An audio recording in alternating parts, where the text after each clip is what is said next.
You're listening to the Hazard Ground Podcast, with service members from across the military sharing their stories of combat and survival. And now, here's your host, Mark Zeno. Welcome into the Hazard Ground Podcast. As always, we appreciate you joining us each and every week.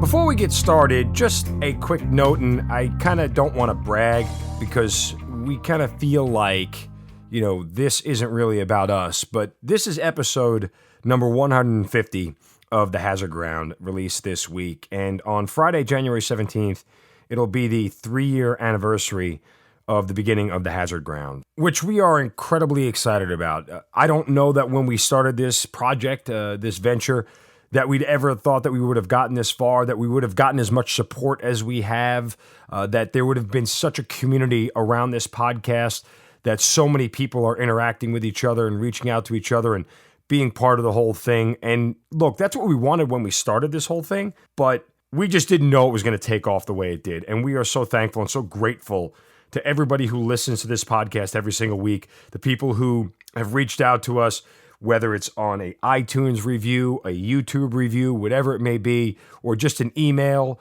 Whatever you guys have done has just touched us all. We take all the comments, both good and bad, very seriously, because we want this podcast to be about the people whose stories that are being told and you guys, the audience. It's not about us. And well, again, we are thrilled that we've been doing this for 3 years and 150 episodes, and no sign of slowing down for that matter. But we just wanted to take a quick second to thank you guys, as always, for being part of the Hazard Ground community. Now, with that, we want to make a bigger push on social media and on YouTube. We need to get to more YouTube subscribers. We want to get to 1,000 YouTube subscribers, 1,000 followers on Twitter, and 1,000 followers on Instagram here as soon as possible. We're about halfway there on YouTube and Twitter, and over halfway there on Instagram. So to find us on YouTube, go to the YouTube homepage and search for Hazard Ground Podcast, and do the same for iTunes. Let's get to 1,000 reviews. They don't have to be long, just a few words or a star rating. All of this helps get the word about the podcast out more, and we continue to grow that Hazard Ground community, ensuring veteran stories are heard and not forgotten. And you guys, again, are such a huge part of that. So let's get the word out to each other. Tell friends, 1,000 followers on YouTube, 1,000 on Instagram, 1,000 on Twitter, and as well, 1,000 comments on iTunes. That's all you guys. Again, thank you so much for joining us. Now let's get on to a very, very impactful and special episode of the Hazard Ground. And joining us this week on the Hazard Ground is a retired Chief Warrant Officer 3 who also was a Ranger, who had 11 deployments throughout his 20-year military career. He also is the husband of Senior Chief Petty Officer Shannon Kent, who was killed in action on January 16, 2019 during her 5th combat deployment in operations in Syria, fighting against ISIS. And he is here today to share both his story and his wife's story. It is Joe Kent joining us on the Hazard Ground Podcast. Joe, welcome. Thank you so much for being here. Thank you very much for having me. I really appreciate it. Well, certainly, again, let's start off by expressing condolences for the loss of your wife. Obviously, you and your 2 young boys at home are still learning to adjust to a new normal in life without your wife and their mother, but certainly thank you for your sacrifice, and certainly thank you for keeping Shannon's memory alive and her story alive, because it is so important what she had to go through, and also kind of the reasons why she was in Syria when she was killed. It's certainly an interesting story, and I know it's a battle that you are still fighting. But again, thank you for sharing your story, and certainly thank you for your sacrifice and Shannon's as well. Thank you very much. I really appreciate it. All right, Joe, let's start back at the beginning for your military career. When and how did it start? Okay, well, I was born and raised in Portland, Oregon, and I really can't put my finger on exactly why I wanted to join the military, other than it's all I ever wanted to do. So from the time, I guess, little kids start figuring out there's a world out there and they want to do something, I wanted to be a soldier at some capacity. So that got more and more focused as I got closer to graduating high school. And so I decided that I wanted to be a Green Beret from reading the books about Vietnam and about what Green Berets did. And then I read a book called, I think it's America's Top Secret Soldiers, and it covered every different aspect of SOF, and the Green Beret stories in there really appealed to me, because it was the 1990s and there wasn't a lot of conflict going on. Mm-hmm. But reading the stories of the Green Berets in particular in Desert Storm, Chief Belwants, who you actually had on the podcast, I read his story, and I was like, this is freaking amazing. These guys were like behind the lines of Desert Storm when I was watching it on TV, and maybe I can go do something like that. At the time, there was no 18 X-ray program, so you couldn't go right into Special Forces. You had to do some time in the Army. So another seminal event for me was the 1993 Black Hawk Down incident. I was amazed that we had guys that were engaged in direct combat going after bad guys in that intensive a manner. And then when I found out that they were Army Rangers and you could basically get a contract to try out for Ranger Regiment right out of basic training, I figured I'd try that out and then try out for Special Forces. So I enlisted in 98 with a Ranger contract. Went to basic and airborne infantry, all that down at Benning, and then Ranger indoctrination program, and got to kind of come back to the Northwest by going to 2nd Ranger Battalion for 3 years. I had an amazing 3 years there. That's a great place to grow up in the military. I still think to this day the skills and the discipline that I learned there kind of kept me alive in combat, and kind of put my career on a really good trajectory. I actually went to Special Forces selection on 9/11. My first day. Oh, really? SFAS. Yeah. Wow. First day of SFAS was 9/11. So we had just done like a PT test, maybe at one of our initial rucks, and they brought us all in the classroom, and they started saying, "Hey, America's at war now." And my first thought, being a know-it-all E4, was there's a scenario for Special Forces selection. I thought we were just gonna like rock around and do land ab. That's fantastic. Yeah. So when they asked who was from New York and who was from DC, and they let them go use the payphones, and they brought them in like the cadre offices to use the phones, I was like, wow, this is pretty intense. So SFAS didn't really slow down, but at the end of each day, sort of, you'd be doing land nav and you'd come to your final point. And when we got to our final points, most of the cadre would bring out newspapers, and they'd let us read the newspapers. And they're like, "Hey, we don't do this, guys. Like, you got to understand, when you leave here in 30 days, the whole world's changed." So I went back to battalion, cleared, and then went off to the Q course as a weapons sergeant, 18 Bravo. And at that time, 5th Group was doing the fabled men on horseback invasion of Afghanistan. And so I was like, man, I really want to go to 5th Group. I'd always wanted to go to 5th Group just because I figured Middle East, like, that was your best chance of getting to go to war. So I was lucky, however you want to look at it, and got to go to 5th Group right away. I got there in the summer of late spring, early summer of 2003, right as the guys had gotten back from Afghanistan and from the invasion of Iraq. So I was a little worried that I had missed the GWOT, which is funny to say nowadays. Yeah, everybody says that. And for the civilians listening, when Joe says he wanted to go to 5th Group because of the Middle East, each one of the Special Forces groups specializes in a certain area of the world. For example, 3rd Group, works in Europe. I think 7th Group works in Africa, if I'm correct, Joe. Orient me. 7th is they're the down south guys. They get to do Latin America. They do Latin America. I'm sorry. Yeah. So 3rd's done Africa. 3rd is Africa. You're right. Anyway, shared a lot of the burden in the Middle East. Sure. And so my point is when Joe said he wanted to go to 5th Group just because he knew the Middle East, their area of operations mostly is the Middle East, primarily is the Middle East. So let me ask you just a couple of things here, because there's a lot to unpack. Sure. It's crazy that you were so gung-ho about reading about Special Forces and Rangers. I remember, I had no prior knowledge of the military when I signed up for ROTC as a freshman in college, right? I mean, my grandfather was in World War II. My stepfather was in Vietnam. But, we know this. We're not going to share a lot of stories with our kids about our combat experience unless directly asked or unless there's a valid reason. It's not something that people ever talk about. I had no idea that Special Forces existed. Well, I'm running around Fort Hood as a second lieutenant, hating life because it's pre 9/11. We're not doing anything. We're not going anywhere. Yeah. I was told I was going to be all I was going to be, and being in Killeen, Texas, wasn't really maximizing all I could be. So right. I mean, I'm just curious as to when you said you read a book. When you see that there are so many books out there now, so many documentaries, so many TV shows, so many of all this. Is it too much? Have we divulged too much about the special operations community? Yeah, I think it's like really it depends answer on what has gotten put out there. I think there's some books and some tell-alls that definitely are too much information. But there's so much information about everything now.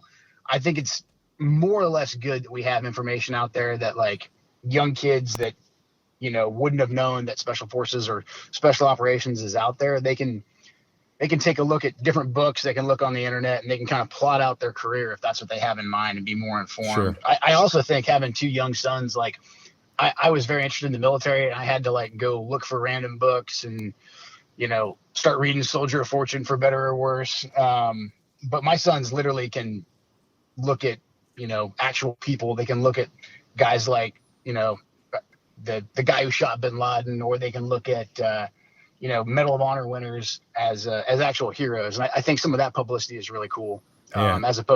As opposed to idolizing like celebrities and sports heroes. Well, all I had was the A-Team. That was the only commandos I knew of. There was a crack commando unit, in 1974, who was sentenced to a military court for crimes they didn't commit. They promptly escaped the maximum security. They promptly escaped the maximum security stockade to the Los Angeles Underground. Anyway, I digress. So let me ask you one more about SFAS, because you got there right at 9/11, and as I've recounted many times on the podcast, I was fortunate enough to be part of that community. I'm not TAB, but I deployed with special ops, so I was very, very fortunate in that aspect. But I wonder, because when you were going through it, right, SFAS was different from the standpoint of we didn't know how much special ops we needed in the war on terror until we got way deep in the what in the war on terror. And so there was a much bigger push around, I think it was, correct me if I'm wrong, around 2007, 2006, 2007, to kind of get more operators into the fight. Did SFAS, you spent 20 years in the community, did SFAS change dramatically for the better, for the worse, or just different, in your opinion? I think it has changed. I know we started doing more classes, and I think we shortened the duration of selection a little bit. How long was it for you? Because now it's 3 weeks, right? Right. So I remember it being a month, man, and I'd have to go back and like look at my certificate and all that. But the like when the 2 Weeks in Hell documentary came out, that was on like National Geo or whatever. I was like, I was kind of like, where'd they get 2 weeks from? I'm not trying to come across like it was harder back in my day or whatever, but I was like, man, I don't remember it being 2 weeks. I remember it being significantly longer, 3 if not closer to 4 weeks by the time it was all said and done. I think we just upped our class numbers. And there's been a bunch of back and forth done on has the process gotten easier or not. One of the biggest issues I think that we had is, like you said, 2007, we realized we are spread thin and this is never ending. We need more guys in the force. And at the schoolhouse, they had to increase more numbers to get more guys through the course. There's definitely downsides to that. One of the biggest issues that we had from my end, I never did any time at the schoolhouse, but my issue at group was we would continue to get really good guys, really motivated young Americans that knew they were going to go to war and they wanted to serve at the tip of the spear. Problem we had is that we didn't have enough time to develop leaders to absorb all those guys and give them strong teams. Right. Yeah, so that makes sense. When I got to my first ODA, I was like by far the least qualified dude to be there. Even though I was like 23 and had been in Ranger Battalion, like I was around guys that were very senior. The average age was like 33.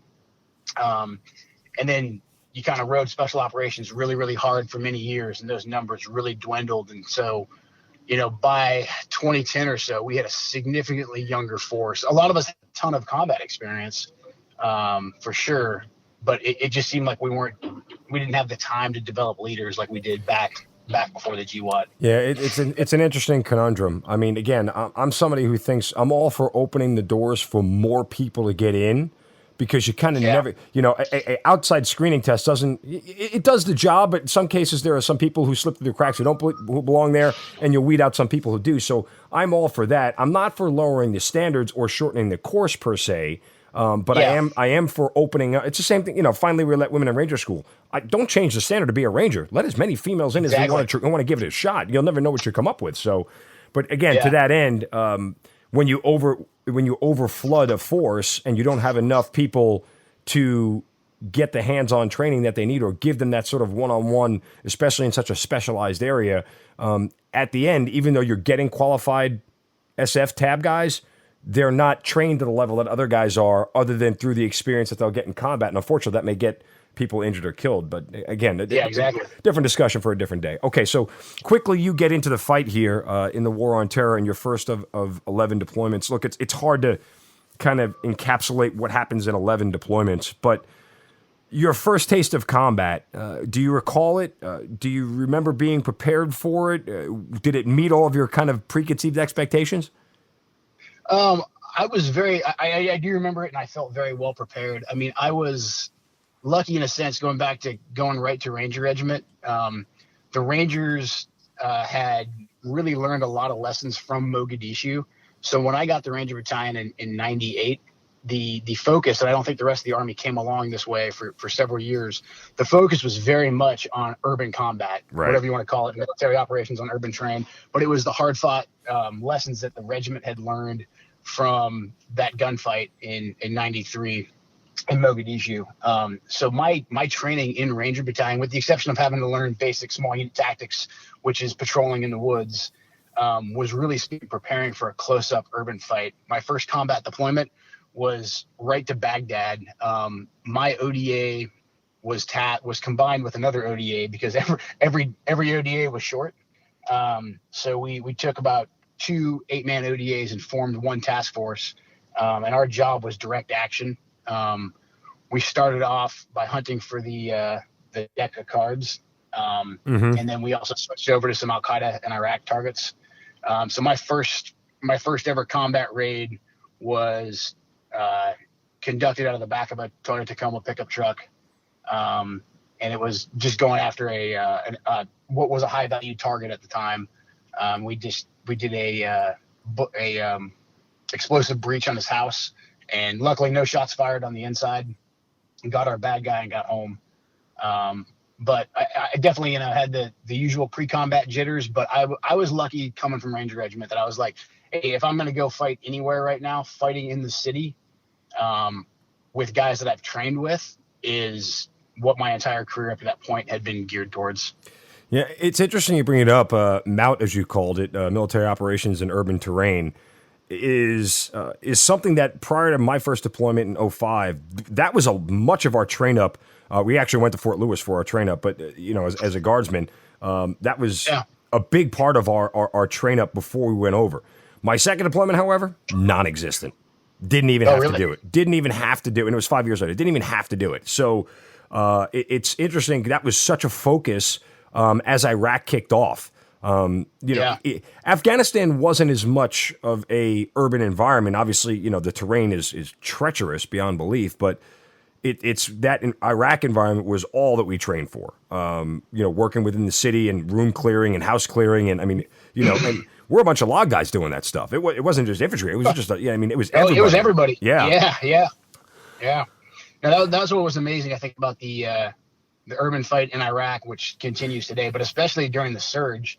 I mean, we thought we were high-speed special ops guys going in and kicking doors, but when we put our heads up, come 04, 05, and especially into the surge years, it was like there's National Guard units out there kicking in doors, just like special operations. Yep. So yeah, MOUT became something that, like, I think everyone in the U.S. Army and Marines had to become really proficient at. I mean, we literally spent 3 days. They had a great MOUT site at Fort Lewis, by the way. Yeah. I mean, it's all built up buildings there. I remember being there for 3 days straight, just going through scenario after scenario, good guys versus bad guys, and how to clear rooms and everything else. And that's some of the best training that you can do out there. But obviously, every particular fight calls for a certain type of training. Again, different discussion for a different day. Let's move on. As you go forward, tell me what it's like when your unit sustains your first casualty. What do you remember? So my ODA was really lucky. My ODA stayed together for 3 combat deployments. Basically, we had the same guys. Were they all to Iraq, by the way?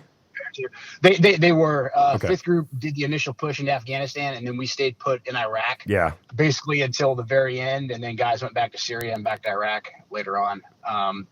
So yeah, my next 3 were to Iraq. We lost I lost a good friend from Ranger Battalion, Jay Blessing, in 04. He was in Afghanistan. I was in Iraq. That was a little that hit me hard, but it was a little bit further away. The first casualties that we sustained from our ODA was on my third trip in 05. We lost one of our National Guard enablers, Bob Dorinda, and then one of our fellow Green Berets, Brett Walden, in 2005. Where were you in 05? So in 05, we were way up north. We were in a little town north of Sinjar and Telefar called Rabia, up on the Syrian border. Okay, yeah, I'm familiar. We sent push packages up there from Baghdad because I was at CJ Sodif at the Combined Joint Special Operations Task Force. I was at the headquarters while you were up there in 05, so we were kind of plowing some of the same turf at the same time. Yeah, absolutely. Yeah, crazy times there. I was fortunate. Again, I don't want to make this about me, but since we know some of the same people and you were familiar with it, I built the support battalion for the ISOF brigade. Oh, nice. Okay. That was kind of my whole mission, was to build that whole thing and stand it up. And some of the most challenging days of my entire career and the best part of my entire career was spent on that mission. And I always told people I saw more combat experience than 75% of the infantry in Iraq. I was just fortunate of where I was in the environment that I was in, and the one thing I learned, and I've said this repeatedly, the only way I knew I was doing a good job in the Special Forces community was that they kept giving me more work. Yeah, I was just gonna say you didn't get fired. No, and honestly, they would have just forgot about you. They would have never even paid attention to you and went somewhere else to get it done. And that was my sole motivation every day, was to get up and not let them down, and not let anybody wearing a tab think that this guy isn't worth his salt. He's not worth our time. We'll just find somebody else. That to me was the ultimate motivation. I never enjoyed in my life being a role player in a unit more than I did during that deployment. I didn't need this. I didn't want the spotlight. I wasn't even, it's not like we ever look for it per se, but I didn't need the biggest, what I mean is I didn't need the biggest assignment, right? I didn't need the largest task. I didn't need the one that all the eyes were on. I just needed to do the job that they gave me, do it well, and make sure everybody else had what they needed, and I was content with that. Yeah, absolutely. Yeah, that's you were down in ISOF building out the support brigade. So my team's first two trips, we transitioned from doing direct action on that first one after a couple months, and we stood up the 36 Commandos, which became the ISOF, and we did ISOF for the next two rotations there in Baghdad, the commando company. Foreign internal defense, as they like to call it fancily on OERs and NCOERs, right? Yeah. Combat fit, as it became known.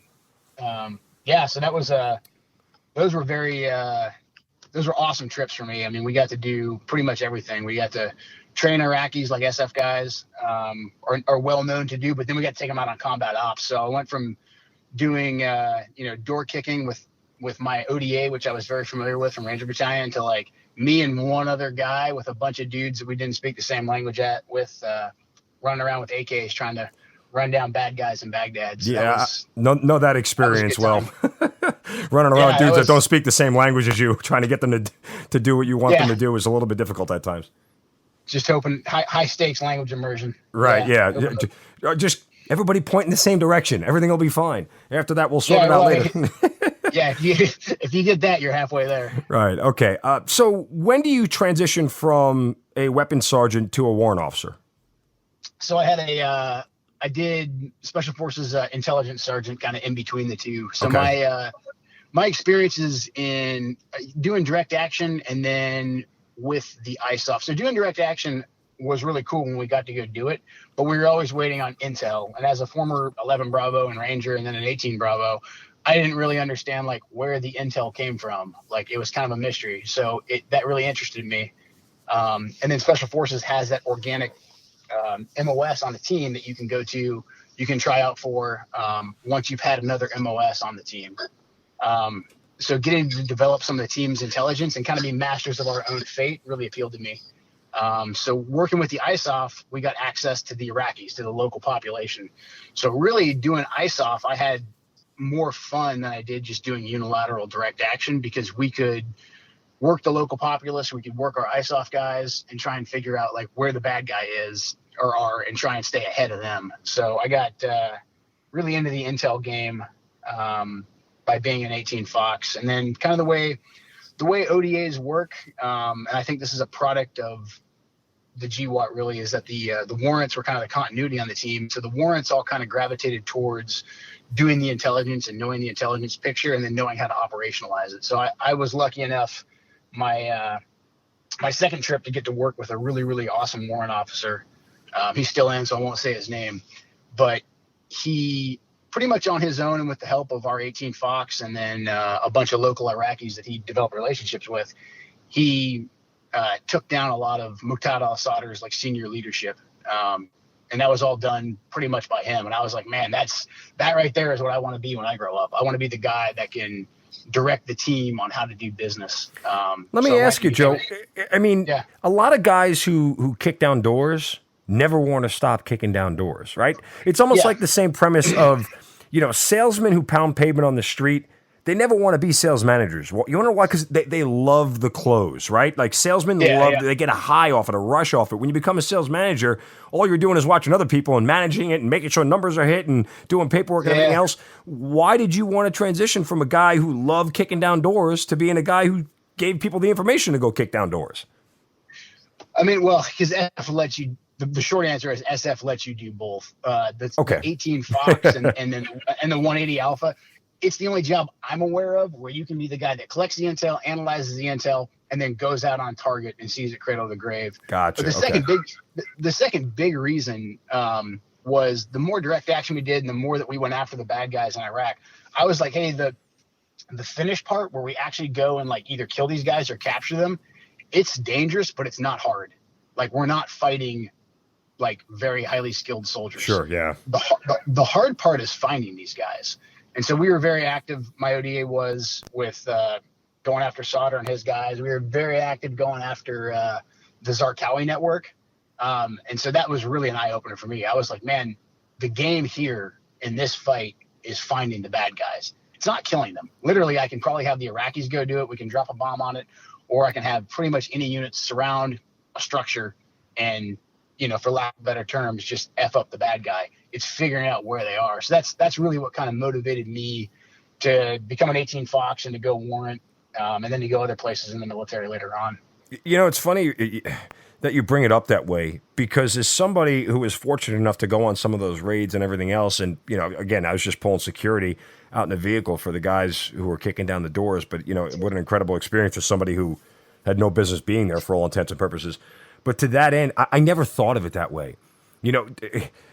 It's funny how your experience dictates your perception of things, right? Like, to me, somebody, again, who grew up in a different part of the Army and did a totally different job, being out there, I'm like, this is high-speed shit. This is it's something that I've always done in practice, I've always trained on, but to actually go out there and do it, it's like, okay, I'm really testing my mettle. I guess after you do that enough times, like you said, you realize you're not really dealing with hardened fighters who know how to dig in and stay there for a protracted battle, to hit it and quit it type scenario for them. But as you said that, I go, well, that makes a ton of sense, because I can remember driving through Baghdad and through the city and driving through Sadr City and going, holy bleep, I'm scared out of my mind, because I have no idea who the good guys are and no idea who the bad guys are. And the minute I stop, I can go get hit from anywhere in any direction.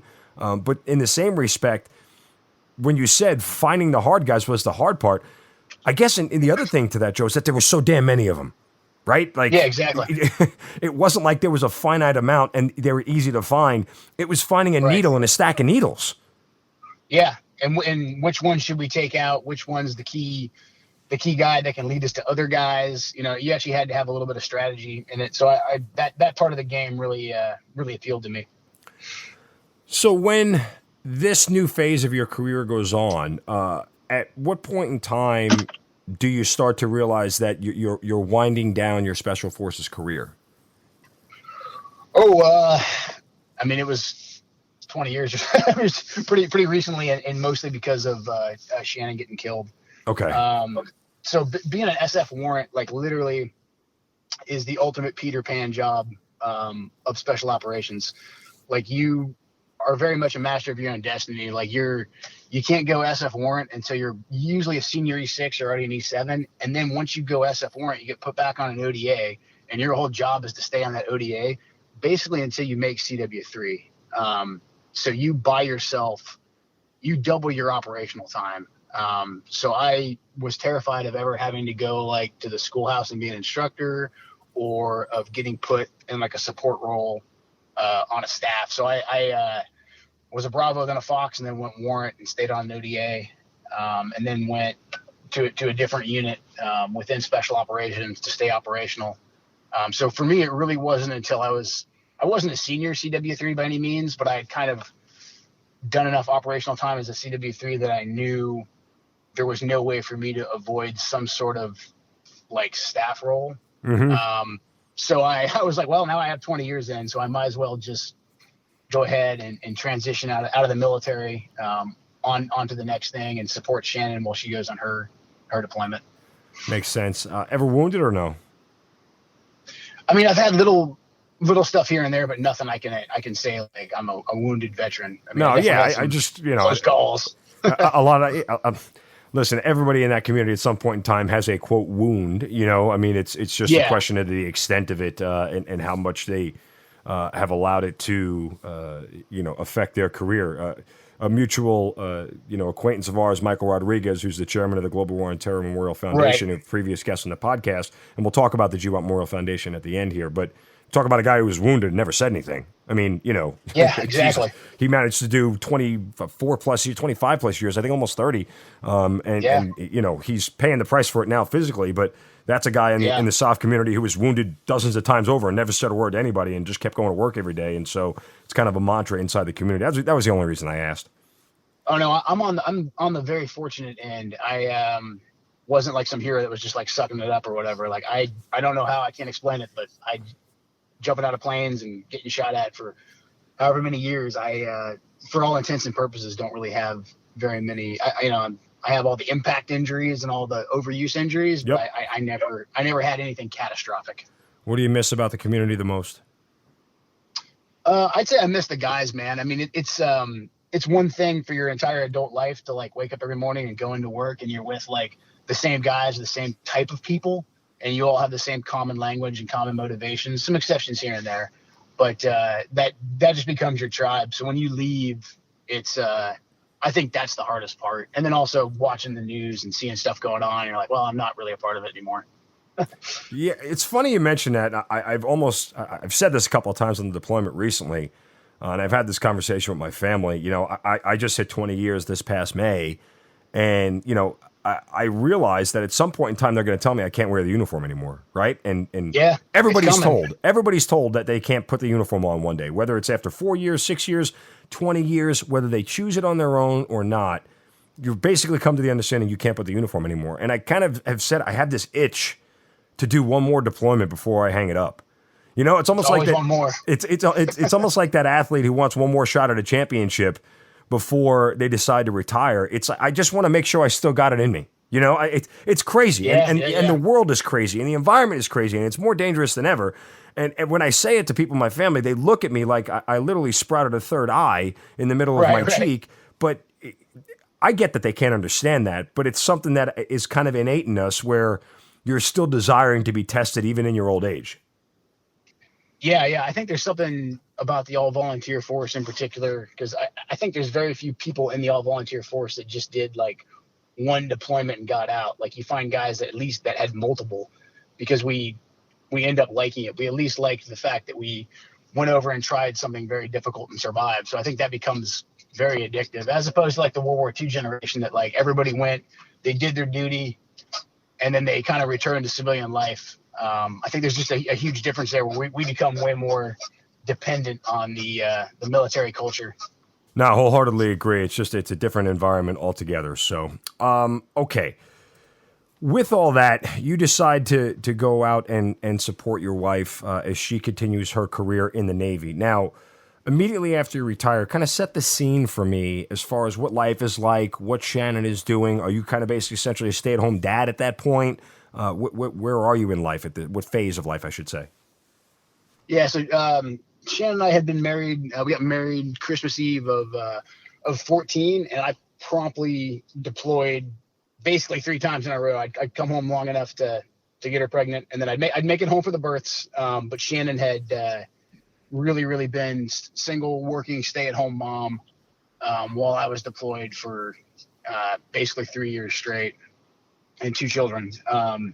So she had attempted to move into the psychology field. She put in a packet to go to the PhD program that the Navy or the military puts on. She was accepted, got her master's degree, got her GRE score high enough, interviewed, and was accepted.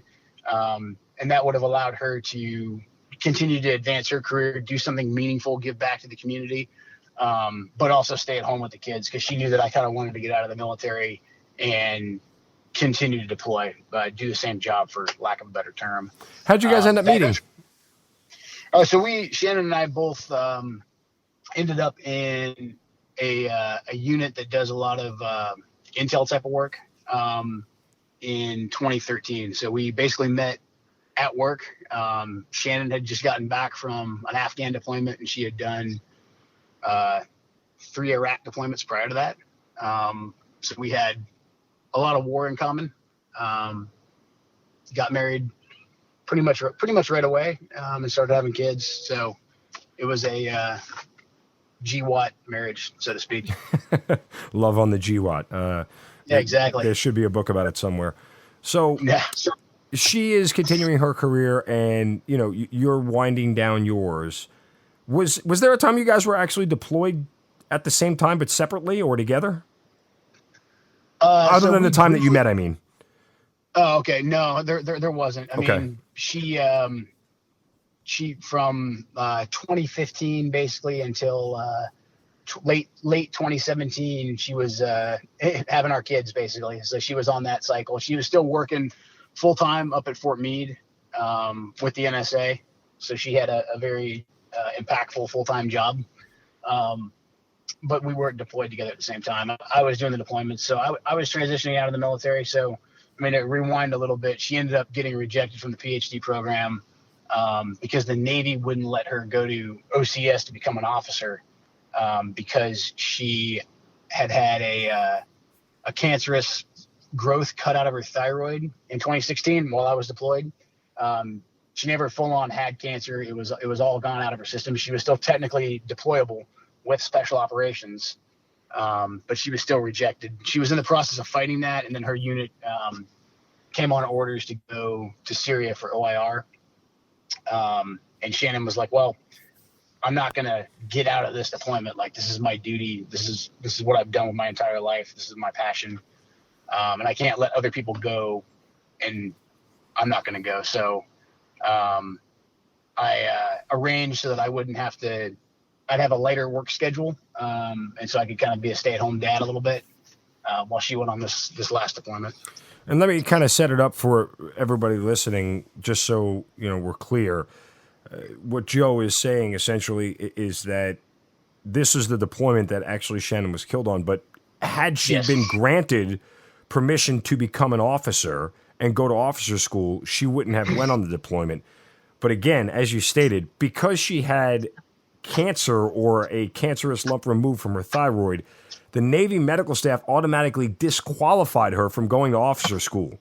But yet, in the strangest of circumstances, we won't let you go to a school in the United States, but we'll send you halfway across the globe into a combat zone because you had cancer. Like, out loud saying it makes literally no freaking sense. Yeah, I mean, she was unfit to sit in a classroom, but she was fit to deploy, and not just deploy. She was fit to deploy with special operations on the front lines of Syria, hunting ISIS. So it's, at this point, really can't do much about it, obviously. But the reasoning behind it was that the Navy uses, or the military at large, the Navy in her case, uses accession standards for their commissioning process. So even if you're an enlisted person trying to get a commission and you're technically deployable, they're going to give you the same physical check that they would give a kid coming down and trying to sign up for the first time. So that basically just the two systems don't line up. Line up doesn't even do it justice. It's one of those things. It's one of those things in the military that is completely ass backwards. It makes zero sense. I mean, the Army has it too. It's all over the place. And anybody who's been in the military long enough knows that there is some sort of regulation that completely contradicts not only common sense, but another regulation that's actually out there. Like, exactly. So but you know, we wouldn't be the government if we didn't try to do things backwards consistently. Right. To that end, when Shannon leaves, I mean, she had already been on 4 deployments. Is there any sort of different apprehension about this than you had before? You know, with her, there was, because I'm who I am, and I thought of deploying as very much like what we did, because it was our life. I think we were very casual about the deployment. She was worried about missing the kids. That was her biggest thing. Like, hey, what's it going to be like when I come back in 5 or 6 months? Like, what's that relationship like with the kids? You know, and had she ever deployed before when the kids were born, or this was her first one with the kids? No, this was her first one. She had done she had been gone. I think the longest she had been away from the boys at that point was maybe 10 days, maybe a little bit longer for training, when they were very young, you know, and our son at the time was just 2 years old. So, and then our 3-year-old was old enough to understand that mom's not going to be here. So he definitely asked her a lot of hard questions. So she was worried about that aspect. You know, I kept naively saying, it's always in the back of my mind that someone can get killed and not come home. But I was like, hey, Shan, like this is what we do. I've gone and done it a bunch. You know that. I came home. We FaceTime while I was gone. The boys remembered me. I'm like, it's just not going to be any different. This is what we do. We'll figure it out. But I mean, looking back now, I could tell that she had a ton of apprehension. You know, I mean, she asked me, hey, what if I never see the kids again? And I just wouldn't even entertain it. I was like, no, you're a pro. You've done this before. Like, don't think that way. You know, in hindsight now, I know she had a ton of apprehension. I think she probably didn't want to express a lot of that apprehension to me because I was so gung ho about the deploying and the profession of arms that we were both in. So I think she kind of held back a lot of that from me. When you think back on those conversations, do you wish you had said anything different? I wish I would have broken her leg, but oh God. Yeah, no, I you know, at the end of the day, like Shannon and I like made a life together because we both had the exact same drive. I mean, we had a couple hard conversations, and I was telling Shannon, like, hey, you don't need to do this. You can always, if you've been in the military long enough, you know that you can get out of deployments. And I was attempting to encourage her to do that. And she was like, look, this is who I am. Like, I'm no different than you. Like, when called upon, like, I will go serve. And when I go serve, I want to go serve with the best people out there.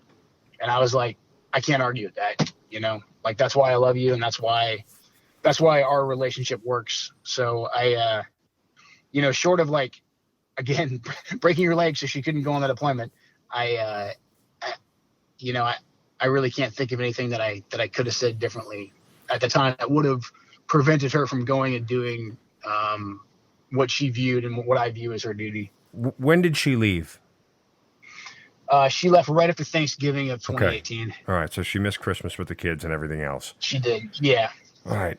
I know this is tough for you, so I mean, again, if we hit something that you don't want to talk about, please just let us know. We certainly respect your family and your feelings on this.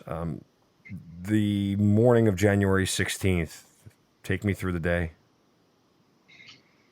So the morning of January 16th for Shannon, I mean, she was based at a base up in like northeastern Syria, and then I knew she was going to Manbij that day. I still was working a job that gave me access to a classified system, so we communicated on that, kind of about what she was doing. So she said, I'm going to Manbij.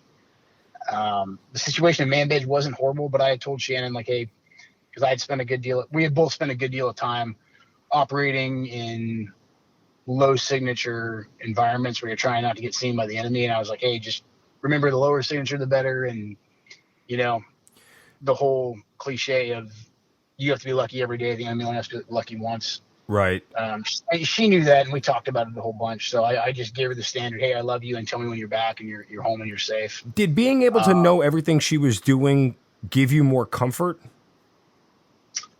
It did, yeah. I mean, because I hadn't been to Manbij, but I had been to some of the locations that Shannon was in, and I had done some of the operations that I'd done a lot of the operations that Shannon was doing and participating in. So I felt, I knew that environment, and maybe I knew it too well, that it was like almost routine to me. Mm-hmm. See, that's why I was wondering, because I feel like some of that would put extra apprehension on you. Like if I had known a friend had gone on a route that I had gone on that was, this is back during my deployment. It was a black route, but they were traveling anyway. I'm sitting here thinking to myself, what the hell are you, like, oh my God, what are you doing? Like, there's another option here. Let's look at other options. So I was wondering how much that may have eaten at you while she was gone, knowing almost everything she was doing and having been there. Yeah, I mean, if I got too far into my head, I'd be like, man, I need to tell her this. I need to tell her that. Like all this little stuff that I thought maybe I just knew. But again, being part of the community, and I knew a lot of the guys and girls that she was deployed with, because we're all from the same small tribe. I was like, I'd step back and say, hey, like, she's an experienced warrior. Everybody she's with is an experienced warrior. Like they have as much of a chance of success in surviving as I did when I was over there. So it was probably 50-50. Probably 50% of the time it was worse, and then probably some of the time it was better. Like it was, I mean, so I knew where she was going, and I knew the danger. But I think just because I had been in for so long, and she had too, and our whole world, like all of our friends kind of did similar stuff that we did. It was very routine. I mean, like I think most Americans talk with their colleagues and their friends about routine stuff at work. Were you knowledgeable of like her actual times of movement and things of that nature because you were able to speak securely? It depended on the day, but yeah, by and large, okay. I kind of knew when to expect either an email or a text message from her, just letting me know she was okay. But I also understood like that could fluctuate a couple hours based on the most routine bullshit ever. But right, like, a thousand things that could happen that could delay. A road being closed or, weather delaying a flight. I mean, a myriad of things. All right. So what happens next? So I knew she was going to Manbij. I expected to hear back from her like that night, but before any of that could even happen, I was notified by a friend in the community who let me know, hey, I'm, not gonna lie to you, man.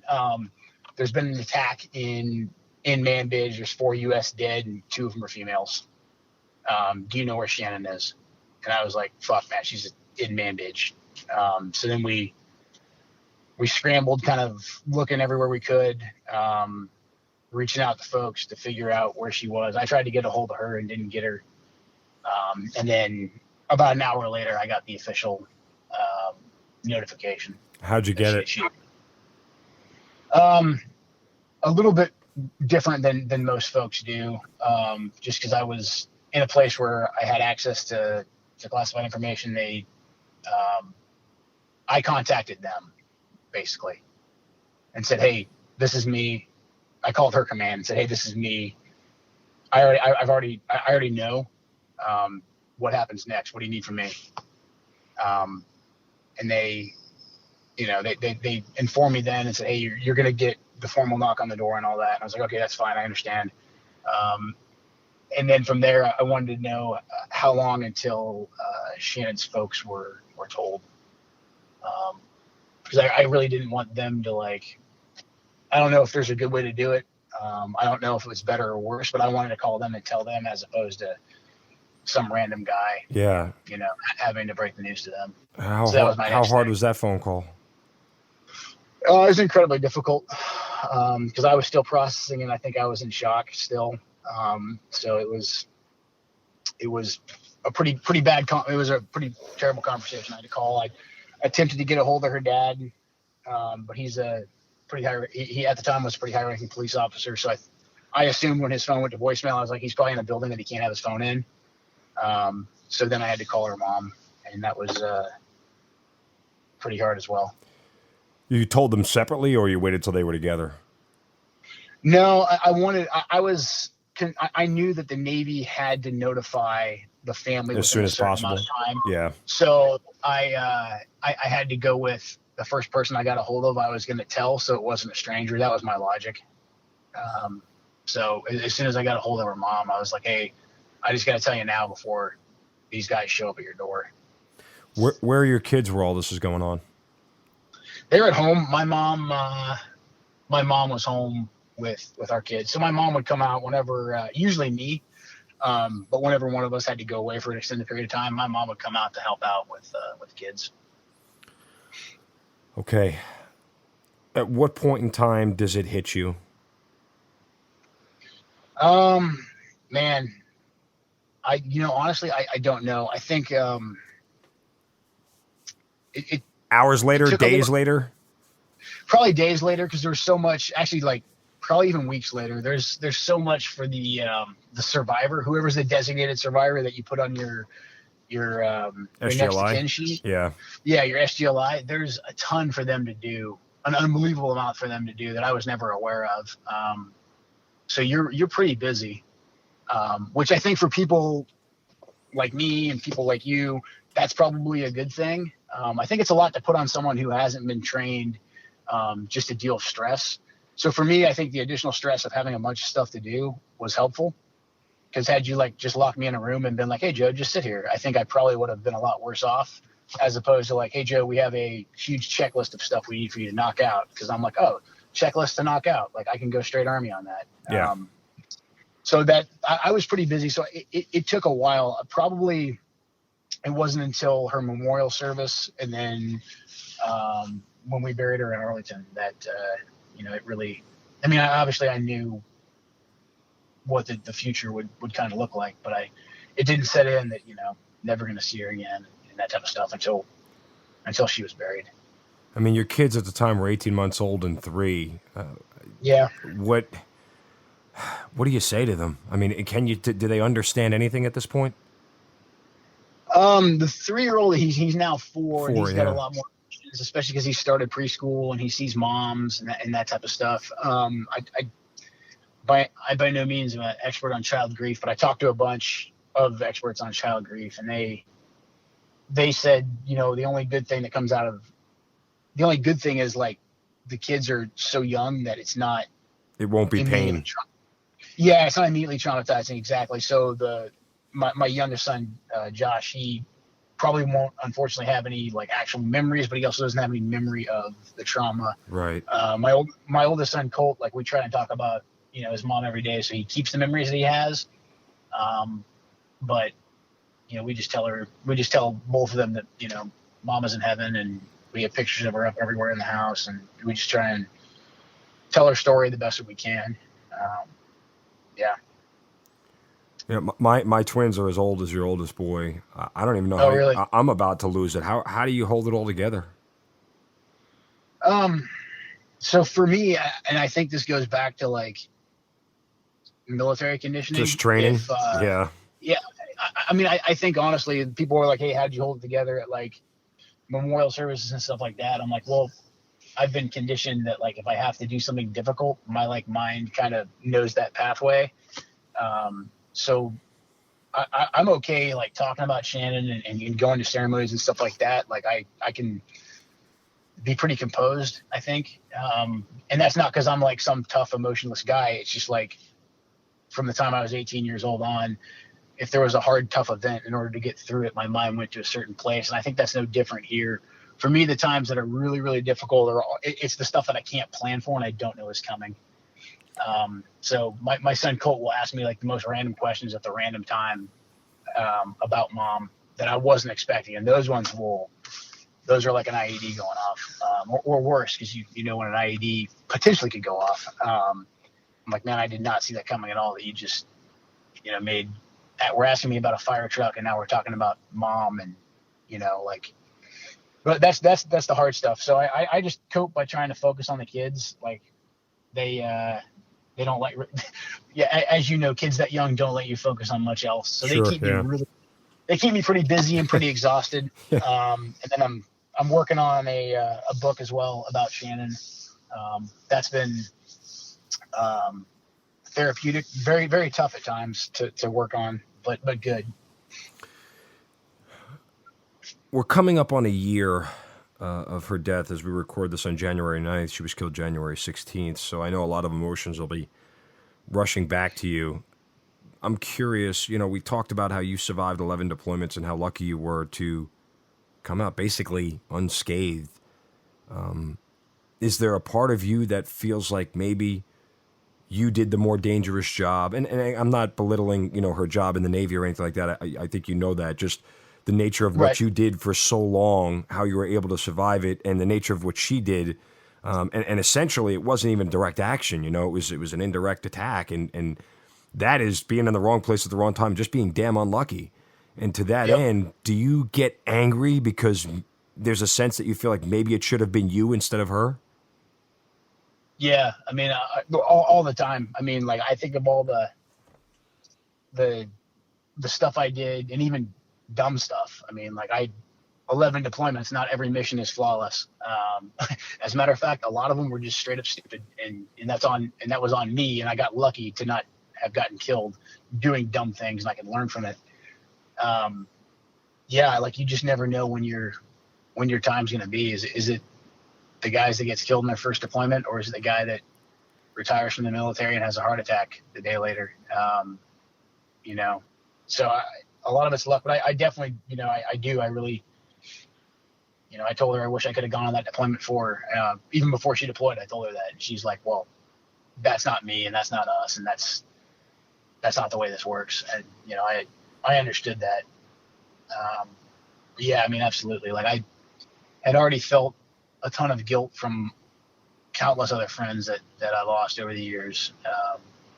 I mean, before Shannon was killed, and with Shannon being killed, like I think that guilt's a huge monster that like you really can't do anything about because you can't go back in time.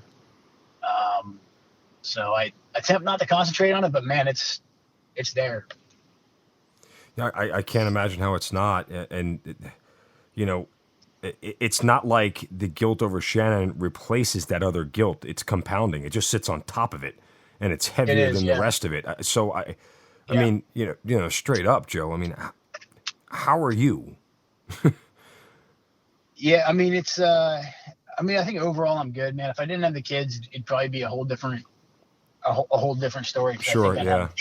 I think I'd have time and for lack of a better term, excuses to like kind of go down the rabbit hole of like guilt and anger and all that type of stuff. Like the little kids the boys are so young that like they keep me super busy. So, I mean, overall, like I think all things considered, like I'm as okay as anyone in my predicament could be. I mean, I got a really good family. Shannon's family's awesome.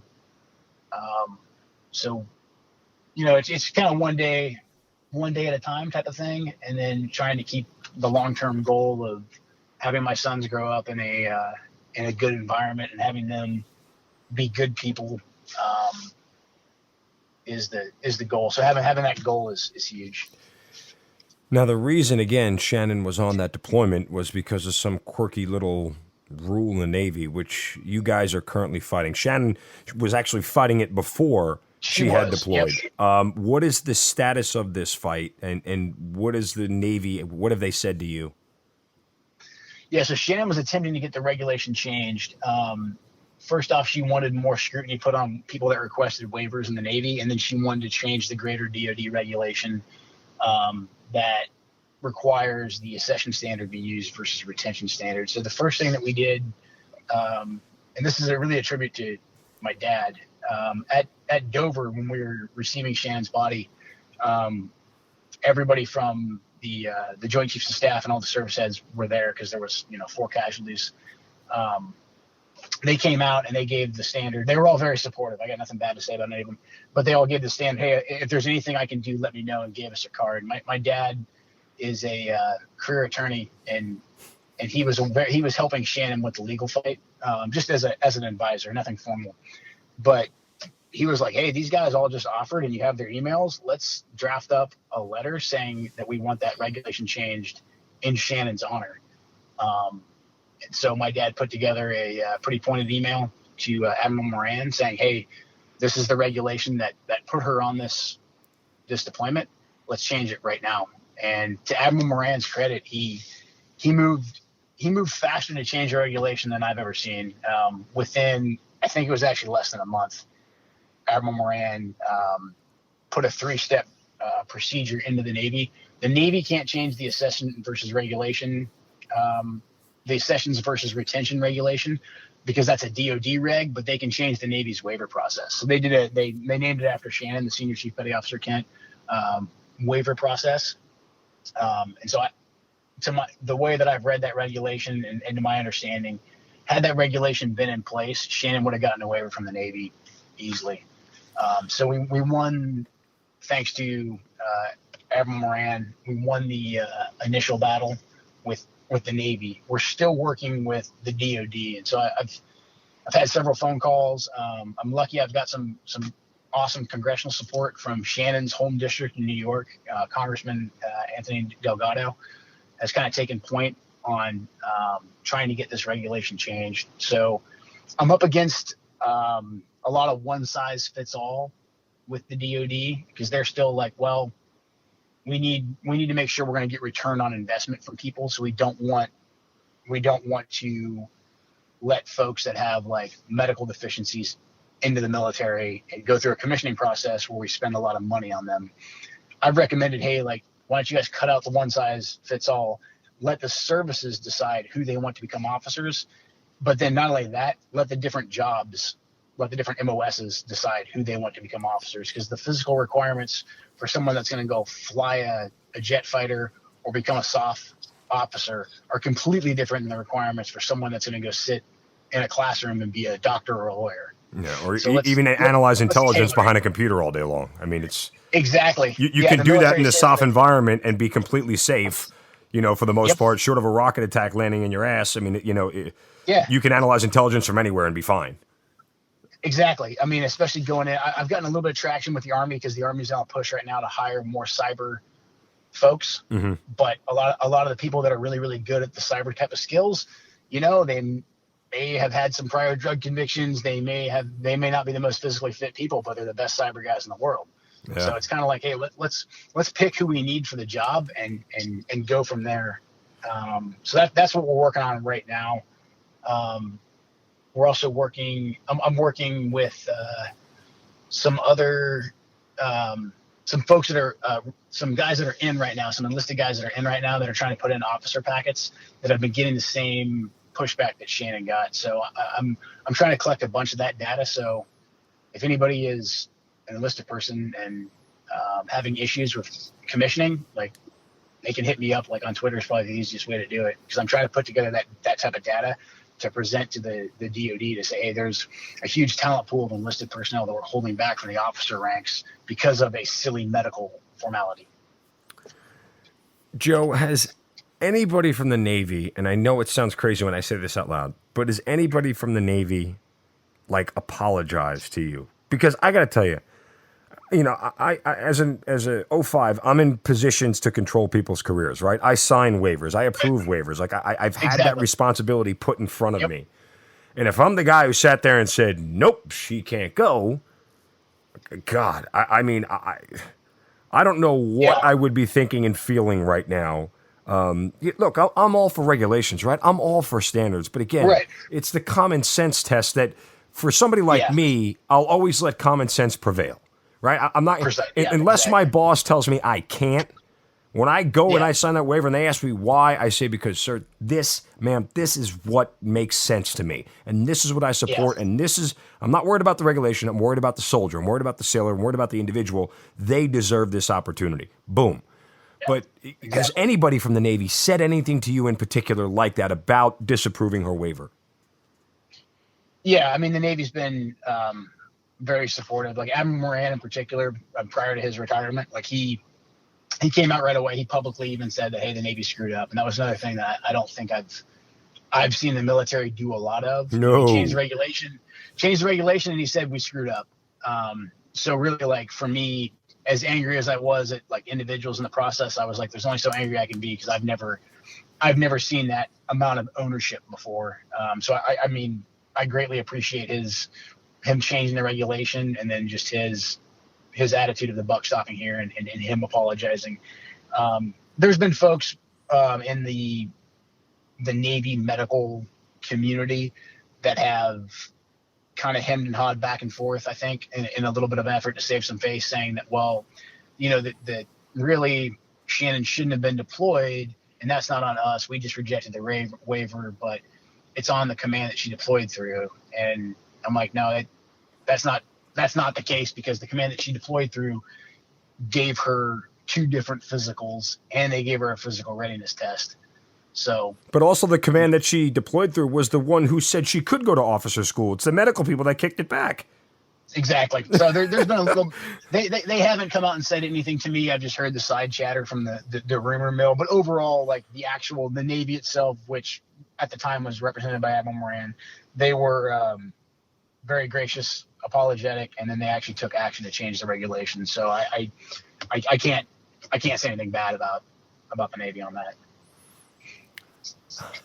I know this doesn't give you any solace, but does the progress in this at least make you feel better? Like, if Shannon was alive and she saw this progress, how would she react to it?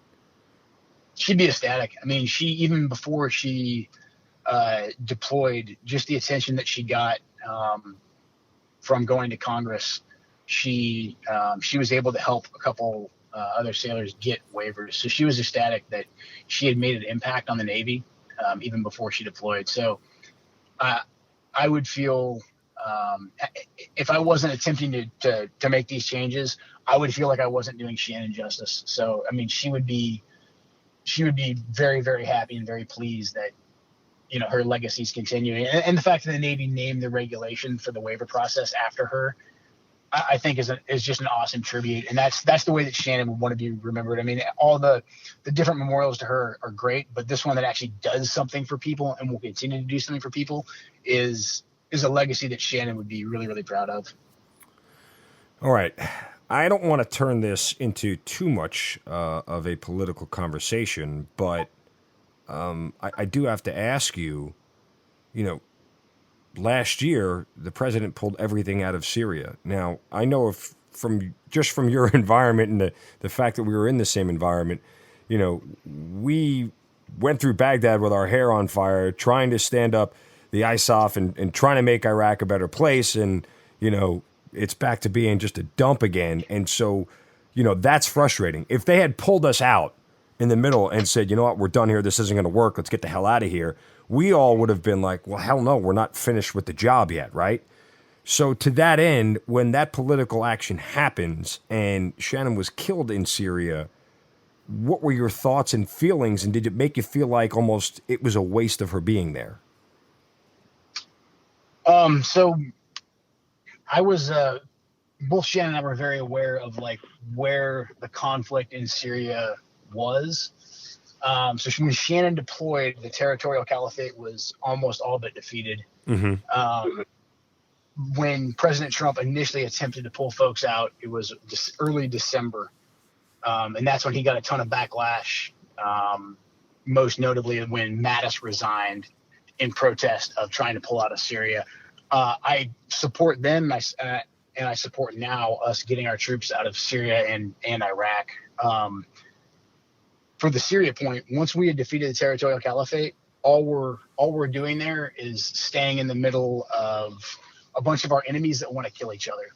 Because ISIS will definitely come back, because as long as there's Sunnis that live under Shias in between Assad and Iran, with Iraq included in Iran's orbit, ISIS or some version of ISIS will come back. So you're basically swimming with sharks waiting to get bit.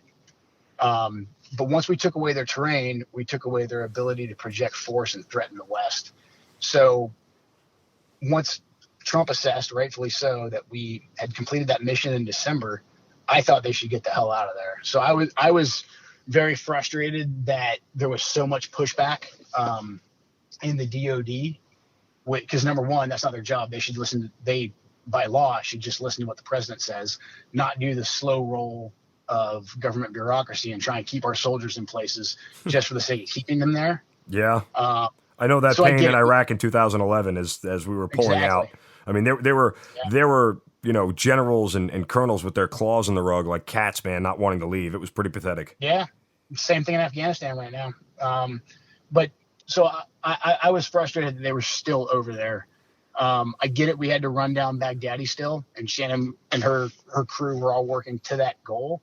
I think we could have still accomplished that without having forces on the ground, because the forces on the ground were going after lower level targets, but also they were sitting ducks to become political targets. And I think that's what they were. Like ISIS was still active in the area, so they were looking to score a victory against Americans. And you can only be lucky so many times. Also, the Kurds in that area were caught in between Turkey and Assad, but with Russia trying to prop them up. So if we get out of Syria now, we give Russia a very difficult predicament of trying to keep their hooks in Syria for the reasons that they want, which is keeping port access in the Mediterranean. But they also want influence of Turkey because that controls their Black Sea Navy. So by us staying in the middle, like we're just giving Russia more time to maneuver. So I personally thought that we should have gotten out of Syria a long time ago. I think we should still get out now. So I was and am frustrated that we continue to drag on with these wars that don't seem to have much point. Like I'm all for war, but the way that we continue to overextend ourselves and let everybody take advantage of us, I think is just bad business. Yeah, and again, I asked that question in the name of Shannon as far as was her death more preventable from a political standpoint, I guess is probably the more direct way to ask that question. But to your point, again, because you and I could talk about this freely with a lot of disagreement not turning into argument per se. But What I mean simply is I think people fail to understand a strategic goal versus an operational goal. And again, right. As we sit here on January 9th, we just dealt with the killing of Soleimani and everything else. And I'm getting so frustrated at hearing people ask, what's the plan? What's the plan? The plan was executed. The plan was to take out the bad guy. Done. That's not a strategic maneuver. It is an operational maneuver. And people fail to understand the difference. And to that end, the strategic goal is to try to mitigate, because you're not going to eliminate terrorists, but to mitigate terror and terror access to Americans. That's the strategic goal. How you solve that operationally takes on so many different forms, there's not enough time to describe it all. And yet there are people in Washington, and I'll say it out loud, there are unqualified people in Washington who are elected officials who literally have no idea what the hell they are talking about, setting policy forward, and the political game that puts guys like you and me as pawns in a game is beyond frustrating to me. I mean, it is mind-numbing that people are trying to solve a problem that they just flat out don't understand. Right. Exactly. Yeah, with no frame of reference, and they're doing it for partisan reasons. Yes. I mean, I personally think to go back to Shannon, had any other president said we're getting out of this conflict because we've achieved our military objective, I think they would have been praised. But you put the Trump factor on it, and it all of a sudden becomes a political hot rod that Trump is somehow reckless trying to get our forces out of harm's way when they accomplished the military objective that he sent them there to accomplish. So that part's been very frustrating, predictable, but frustrating. Yeah. And you and I have discussed this on Twitter as we've, seen other people make comments. Like, it's possible, okay, to achieve a strategic objective through military force that is not war, right? Like, right, exactly. That is a option that is possible. That is not diplomacy, because diplomacy is sitting at a table and bullshitting and trying to talk through things. That is military action. It's in support of strategic goals that achieve a result that is desirable and favorable for the United States. In the short answer, in killing Soleimani, and this is what I still can't. The minute you decide that terrorism is going to be part of your job description, whatever you do for a living is subjugated. Whether it is a plumber or whether it's Iranian general, your full-time job is terrorist. Your part-time job is Iranian general. We didn't assassinate a head of state. We assassinated a terrorist. And there is a big difference. You assassinate, like Archduke Francis Ferdinand at World War I. That was a head of state who was assassinated. He was doing nothing wrong, and the guy was killed, right? Even if he was doing things diplomatically, he was killed. Soleimani was killing people. So, I mean, the fact that simple, smart people who are elected officials, lawyers, and all these people who've read dozens of books and get in front of microphones and speak on a daily basis can't wrap their head around that simple fact to me is mind-numbing. And it's as simple as this. If you don't believe being a terrorist subjugates any other job you have, it's as simple as a Geneva Convention rule.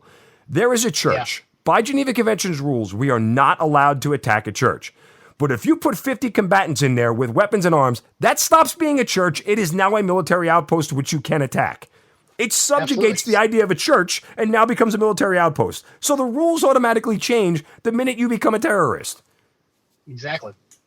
Yeah, and with Soleimani, like the people that are outraged that we killed him were clearly not paying attention, or they're just clearly partisan hacks. Because, Soleimani's entire job, like you said, his entire job description was terrorism, and even more dangerous, like he was the exporter and puppet master of terrorists throughout the entire world. So to think that he, wasn't a threat and a legitimate military target is ridiculous, but also that he arrived in Baghdad to do anything else other than what he always did, which was plan attacks against Americans, to me is just ridiculous.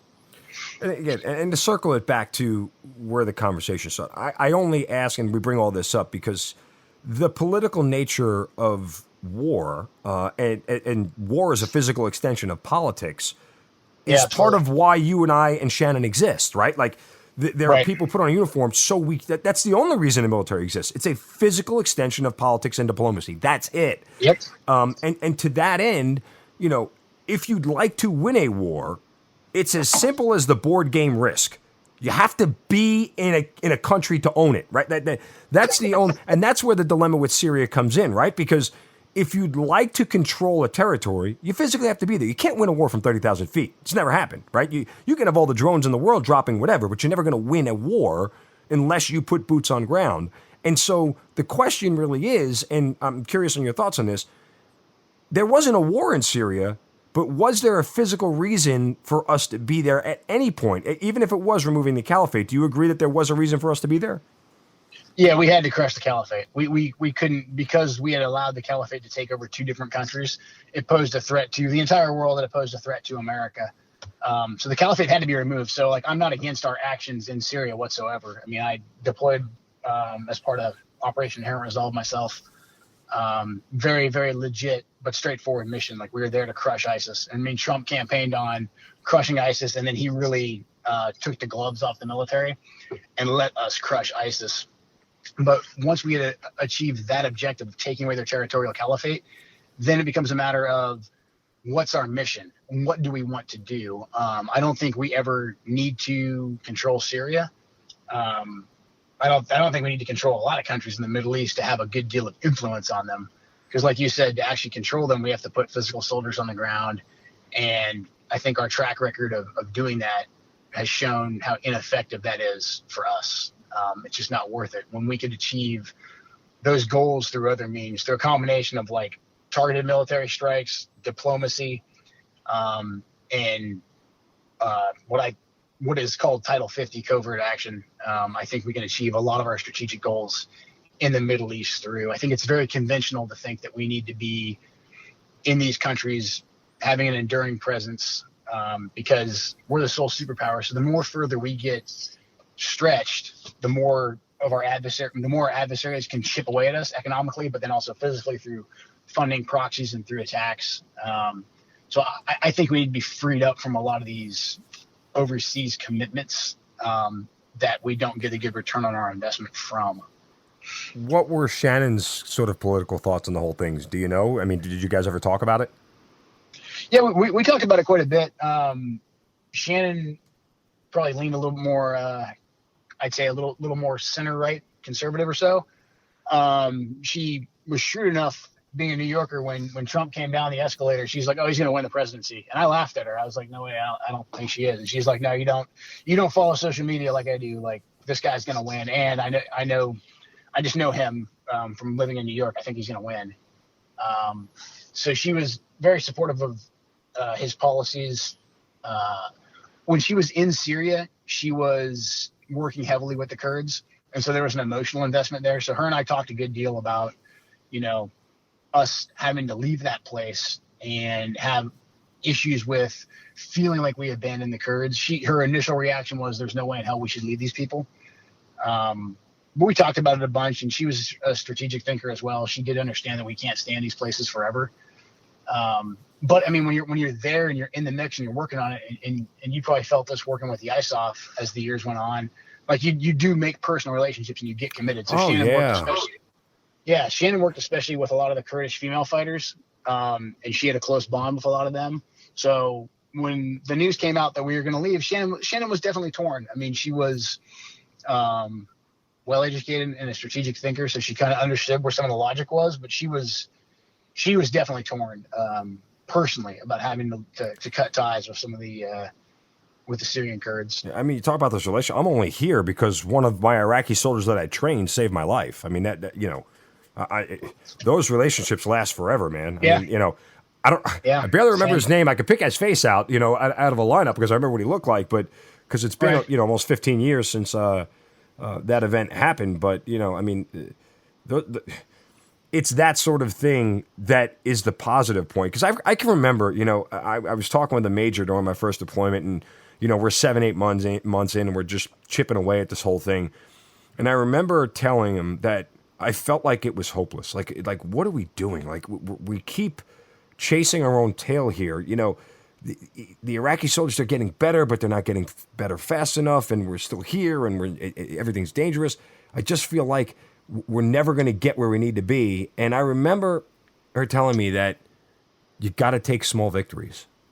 You have to live off small victories in this thing because the big picture is too much for anybody to try to comprehend. And if you look at things from a big picture, especially when you're talking about, quote, war, there are so many different pieces to it that operate at the same time that you have no control over. All you can do is worry about your sector and take the small victories as they come. Yeah, exactly. I mean, especially as a soldier on the ground. I mean, so I understood where she was coming from with the Syrian Kurds, and I'd worked a good deal with kind of Kurds of almost every flavor in the region, and I personally really like them. So definitely the small victories of personal relationships and moving your tiny part of the game forward as much as you can is kind of how you get through the deployments. But overall, you know, I think we need to relook at how we're doing things in the war on terror. I mean, for no other reason other than we just haven't been successful, in my view. Let's move away from the political stuff. What are the things you miss the most about Shannon? What memories stick out to you? You know, it's all the little stuff. I mean, we definitely started out our relationship doing a bunch of like work stuff together, but then, you know, we had kids and built a life together. So, you know, I just miss her being there with the kids. She was a big arts and crafts type of person. She made mosaics all throughout our house. So I miss coming down the stairs in the morning and seeing her latest like project she stayed up all night on, or, you know, she was a big gardener too. So I just all the little everyday things that you have with someone that you love, that you don't really realize they were such a huge part of your life until they're gone. What does she say to you now in your quiet moments when you're thinking about her? What do you hear? Really just, you know, take care of the boys and make sure that none of this, you know, affects them. I mean, I think that would be the one thing that she would never forgive me for if I screwed up some part of our relationship, or you know, it was hard for me to walk away from the military, and there's opportunities outside the military where I could have continued to deploy. And had I taken those opportunities, I don't think Shannon would have forgiven me for that.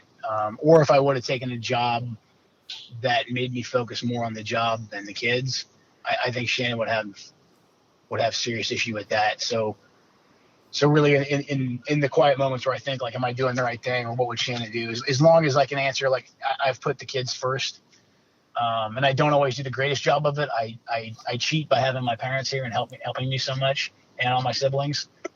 But as long as I'm attempting to put the kids first, I think she'd be happy with what I'm doing, I hope.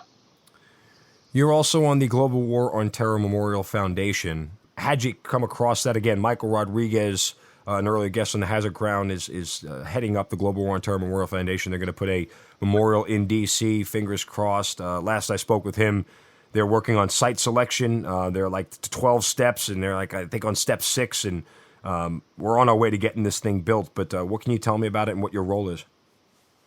Yeah, so Mike and I have a mutual friend, Jane Horton, who is I'm going to mess up her official title, but she's the Gold Star representative at the Pentagon. Her husband, Chris Horton, was killed in Afghanistan in 2011.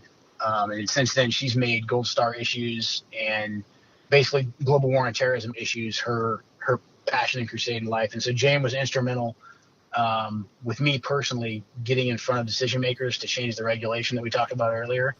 And so after Jane and I worked together a little bit, she's like, hey, are you interested in the Global War on Terrorism Foundation? She told me about it.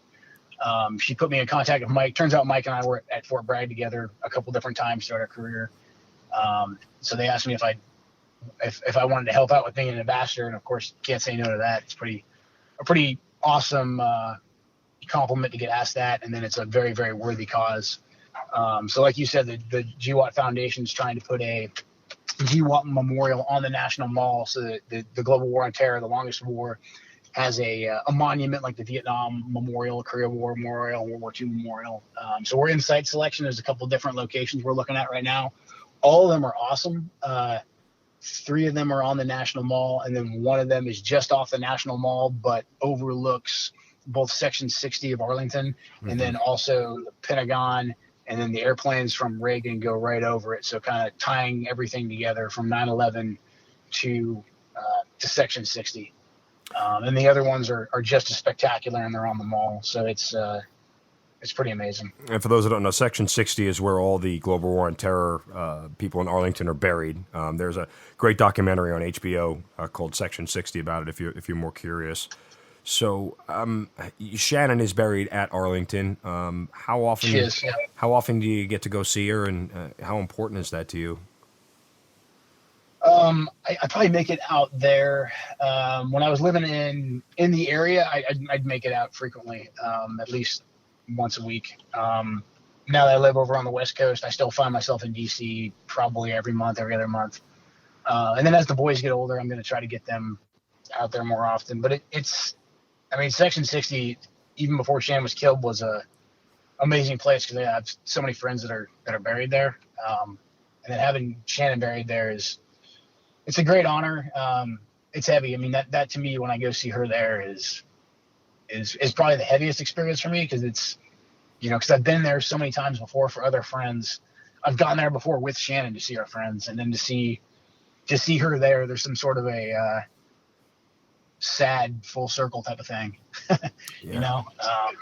so it's an amazing place. And every time I go to Arlington, there's always a ton of flowers and different mementos on Shannon's headstone. And I haven't been yet where I didn't run into someone who I haven't seen in several years, or where there hasn't been people waiting for me to get done having my time with Shannon to go see her as well. So that's amazing. That's awesome. That's just been amazing. Yeah. Well, Joe, I just want to give you a hug, brother. I mean, I appreciate it, man. I can't imagine what every day is like for you. And, the toughest parts of your military career now seem like the easiest parts of every day. I can only imagine and only assume.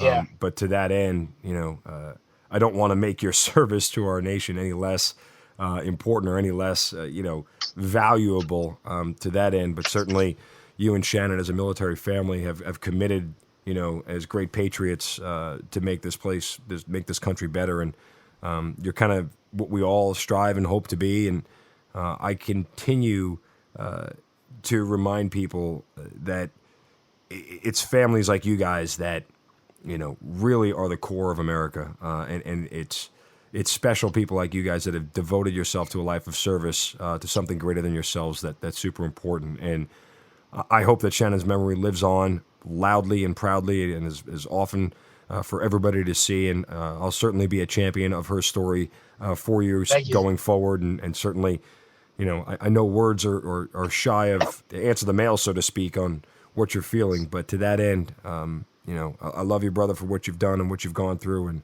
if there's anything I can ever do for you, please let me know. But certainly thank you for all your honesty and being part of the Hazard Ground.